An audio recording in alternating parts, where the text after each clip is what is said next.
pendapat. Karena apa Bu? Karena apa? Karena pernah kejadian itu yang anak pemuda Mati.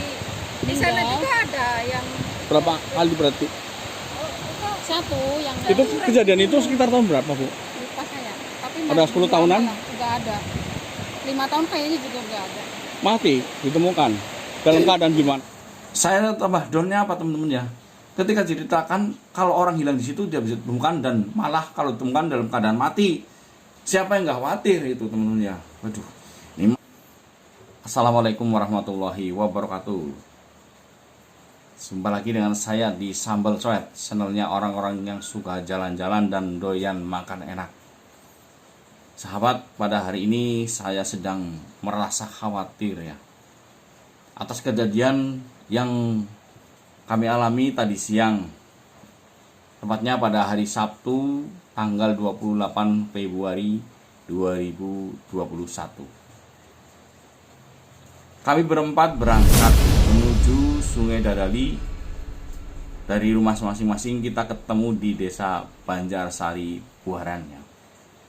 Barangkali teman-teman belum tahu ya, kalau di sini Buaran itu di Kecamatan Bantar Kawung, tepatnya di sebelah barat Kota Bumiayu. Nah, kami berangkat ke sana berempat ya.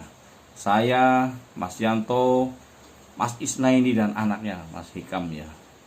Dan kebetulan kami sudah berencana lama itu untuk menuju Sungai Dadali untuk bikin video karena di sana tempatnya sangat menarik. Sungai Dadali tersebut terletak di Desa Banjarsari di tengah-tengah hutan menuju ke arah Desa Ciawi. Nah, tempatnya di sebelah selatan Buaran, selatan terus ya teman-teman. Nah, di situ terdapat sungai yang pemandangan yang indah dengan batuan yang berbentuk sedimen ya, batuan pecah-pecah belah. Pada hari ini kami mengalami peristiwa yang aneh, peristiwa yang sangat menakutkan dan mengkhawatirkan bagi saya dan Mas Yanto sendiri, Hikam sebagai anaknya sampai nangis ya. Kenapa pada hari ini teman-teman? Saat kami sedang melakukan sholat duhur ya, kami istirahat di sholat untuk melakukan sholat duhur. Mas Yanto dan saya terus Mas Hikam ya, berada di samping saya untuk mengambil syuting ketika saya sedang sholat. Nah, di satu sisi Mas Isnaini ini Javadas ya, saya lupa namanya. Dia itu belusukan lah ya, biasa. Orangnya kan memang seperti itu, seneng yang sangar-sangar lah, tempat-tempat yang itu ya, yang susah-susah, yang belusukan ya di alam sekitar ya. Ya tanpa mengetahui bahwa kami lagi sholat, pergi seorang diri. Saya masih bisa mendengar suara orang ya di sebelah kiri saya. Dalam keadaan kesunyian ada orang yang kayak suara apalah gitu ya, aneh. Seperti yang sedang ditarik oleh binatang buas. Tapi saya tetap melakukan sholat sampai selesai. Dan ketika selesai, saya kaget ya. Kita semua kaget bertiga. Ternyata Mas Isnaini tidak ada. Entah kemana. Raib seperti ditelan hutan. Jelas pikiran kami itu was-was dengan gambaran jatuhnya batu kecil ya dari atas bukit. Terus ditambah dengan suara yang tadi aneh ya. Sangka kami itu dia sudah ditelan oleh binatang buas. Nah, itu ular atau harimau. Tidak ada yang tenang. Langsung down semuanya di situ mental kami. Dan Mas Hikam nangis di situ. Tapi tidak dengan suara yang keras. Kami mengeluarkan air mata. Kami semua khawatir. Karena kami juga kalau mengejar ke atas tidak bisa apa-apa. Saya juga takut. Ya kami semua takut lah. Karena bukit itu sangat terjal ya. Terus sangat rimbun. Takut-takut kalau di sana sedang ada binatang buas yang sedang menerkam atau memangsa Mas Isnaini gitu. Walaupun saya bawa benda tajam itu ya, Mas Yanto juga sempat mengeluarkan benda tajam, dan kami di situ berteriak-teriak memanggil dia, tapi tidak ada jawaban sedikit pun. Yang ada hanyalah batu yang jatuh dari sedikit. Tambah khawatir perasaan kami itu tuh, pikiran kami itu, ya Allah, bilanglah musnah, teman saya itu ditelan oleh binatang buas. Ini orang minta tolong, saya nggak kepikiran itu Mas Isna ini, bukan ya, karena saya percaya dia itu kan orangnya memang bandel dan ahli, lincah. Saya nggak kepikiran ke situ. Tapi ketika kami habis sholat, kami cari, tengok ke sana, kami tidak ada. Ngeri sekali teman-teman ya. Setiap sela-sela batu di sungai, air yang deras itu kami cari di situ. Tidak ada, tidak ketemu teman-teman ya. Malahan kami menemukan mendapatkan runtuhan kerikil ya dari atas bukit.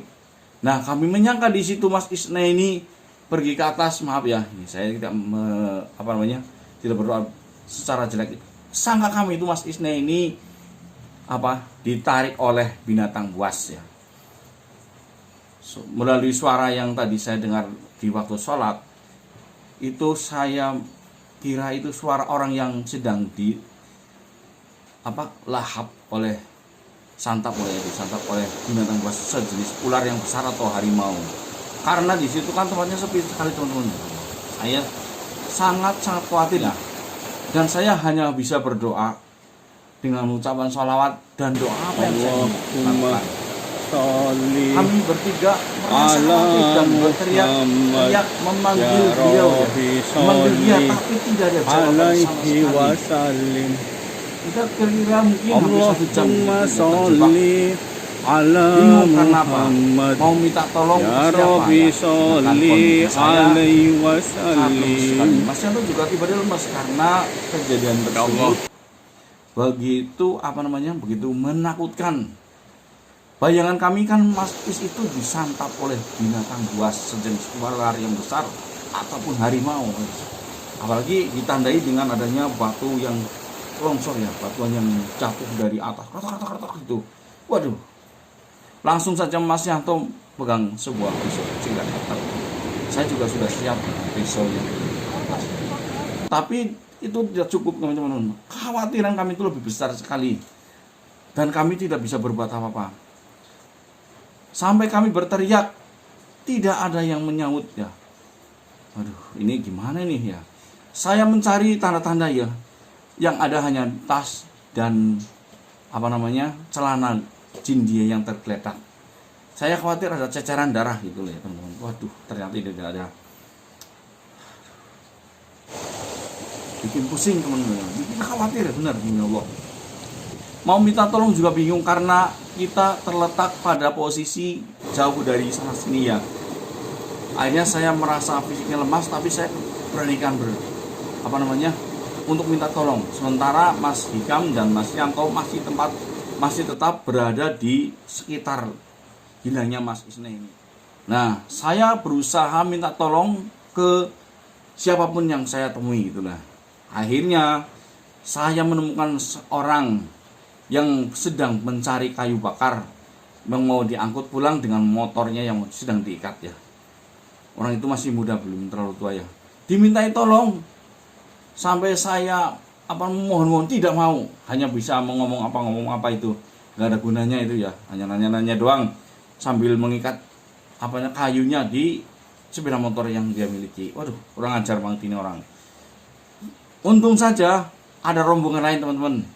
Rombongan lain pun dimintai tolong tidak bisa, karena alasannya sedang membawa beras lah, dagangan lah. Nah, ketika saya sedang memohon, ada rombongan satu mobil L300 open cab ya. Saya berhentiin dan berhenti di tengah-tengah jembatan. Waduh, luar biasa teman-teman ya. Tidak ada yang mau, cuma ngobrol-ngobrol doang. Kebetulan di situ juga ada santri ya, anak-anak santri yang masih pakai peci dan baju koko dengan sarung. Saya minta dia tolong dengan secara dengan secara paksa, dan seorang yang terlihat seperti pegawai koperasi atau bank itu lewat, saya minta tolong, Mas tolonglah gitu. Akhirnya juga ada ibu-ibu, rupanya dia seorang pegawai ya, pakai motor metik gitu. Mau informasikan bahwa di sini ada orang pinter, mau ke Cogrek situ, suruh nanyain dulu situ ya, biar teman saya ke sini atau orang lain di sini dulu yang mau menolong. Ya, kemana Bu yang Cogreknya Bu? Yang orang pinter siapa namanya? Yang Di desa apa Bu? Cogrek. Ibu bisa nganterin saya ke sana? Saya sih rumah itunya nggak tahu, tapi bisa saya ngasih itunya sampai Cimberak Keling. Waduh, saya nggak tahu Bu. Nanti Ambil maksudnya minta bantuan sama orang sana. Namanya Pak siapa? Siapa ya, lupa ya. Cimberak. Orang pinter. Iya. Ya wis saya ke sana Bu ya. Bu tolong dibantuin Bu, sana warga sana Bu. Ibu dari Saya mana? nganterin ke sana apa nggak usah? Iya. Nah ini saya mau diminta tolong sama ibu ini. Soalnya bikin video ini buat saksi Bu ya. Buat apa soalnya? Saya khawatir sekali sampai saya minta penduduk tempat ini diberhentikan secara paksa.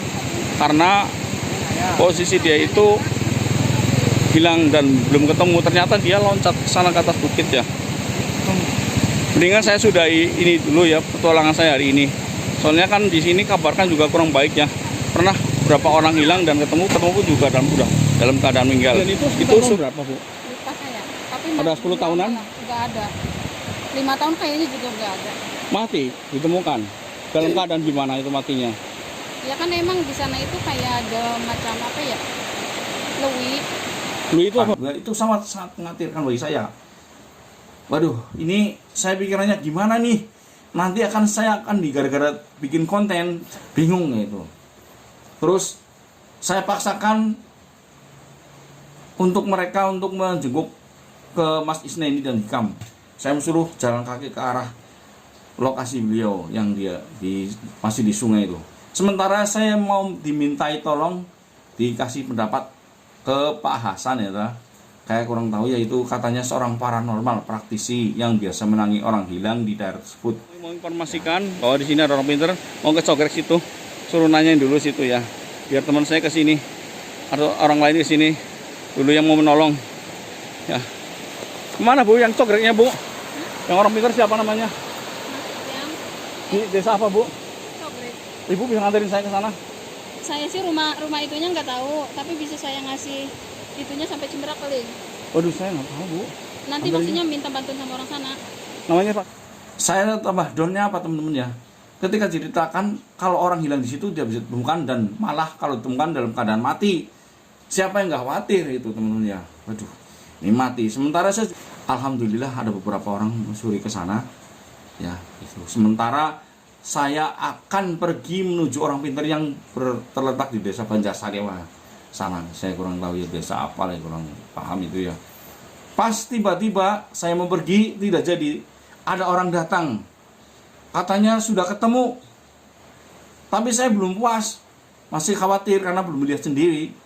Ternyata si Mas Isna ini muncul, menghampiri saya, mendekati saya. Ya Allah, sampai giring-giring kepala saya. Saya marahi dia, maki-maki dia. Kita kan takut ya kamu hilang ya. Kan waktu saya sholat sama Yanto, si Hikam dekat saya, sulung William saya ya. Terus tiba-tiba ada waktu tengah-tengah saya sholat, ada suara gowokan loh, demi Allah.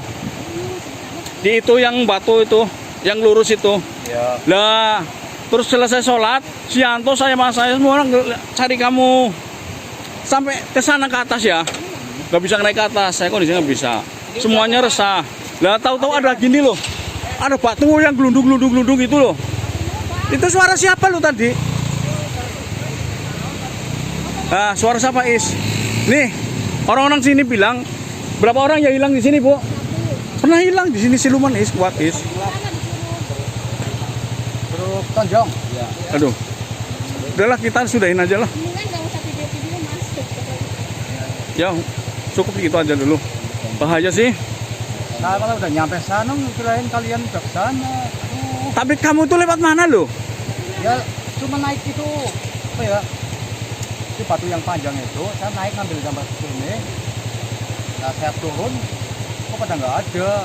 Justru kita itu resah banget. Kan saya kesini minta bantuan. Tak stop semua ini loh.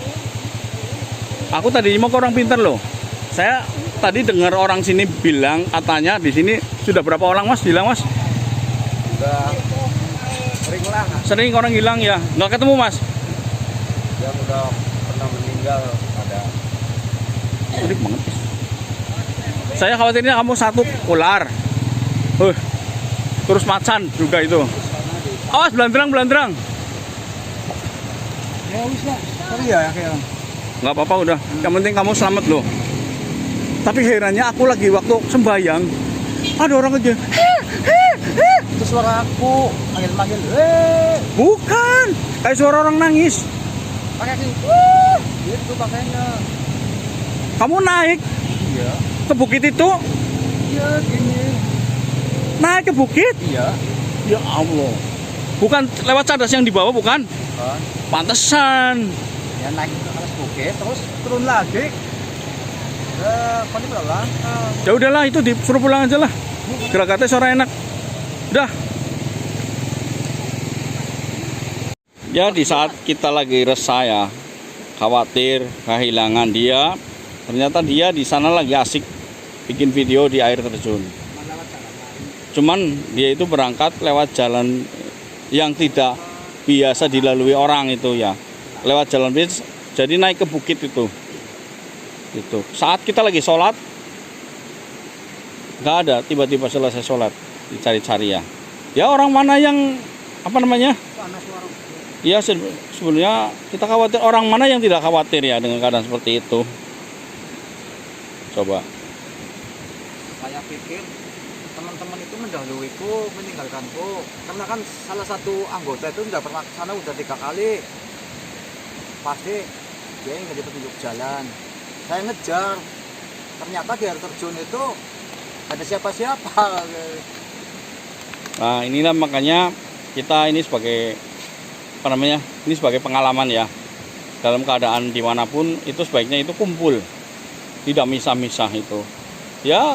Namanya di hutan kan banyak kemungkinan yang terjadi, bisa jadi apa jatuh, pleset, atau ada binatang buas, atau alam-alam siluman kan macam-macam ya gitu. Yang penting kamu selamat. Kita breakdown dulu ya, kita breakdown dulu, balik lagi ke base camp. Besok kita nata lagi lah. Untuk hari ini cukup ya. Ini pirasatnya tadi saya nggak enaknya apa, jatuh kan di rumah berangkat jatuh. Nah, biasanya saya jatuh terpleset. Nah ini anaknya juga jatuh kan tadi. Nah ini kan nggak sembarangan, bukan kita yang ngatur kan, campur tangan yang di atas ini. Untung masih seperti itu loh ya. Untung masih seperti itu keadaannya toh ya. Seandainya benar kejadian saya semuanya gimana ini tanggung jawabnya gitu loh. Semuanya kita masih punya anak-anak kecil ya, yang perlu diasuh orang tua, dinafkahi orang tua gitu loh.